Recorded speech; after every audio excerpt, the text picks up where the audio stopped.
أعوذ بالله من الشيطان الرجيم بسم الله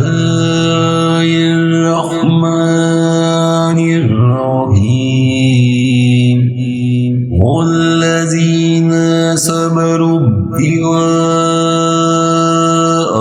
وجه ربهم وأقاموا الصلاة وأنفقوا مما رزقناهم سرا وعلانية ويدرؤون بالحسنة السيئة أولئك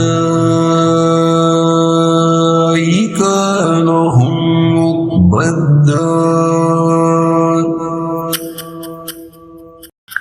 और वो अपने रब की रजामंदी की तलब के लिए सब्र करते हैं और नमाजों को बराबर कायम रखते हैं और जो कुछ हमने इन्हें दे रखा है इसे छुपे खुले खर्च करते हैं और बुराई को भलाई से टालते हैं। इन्हीं के लिए आक़िबत का घर है।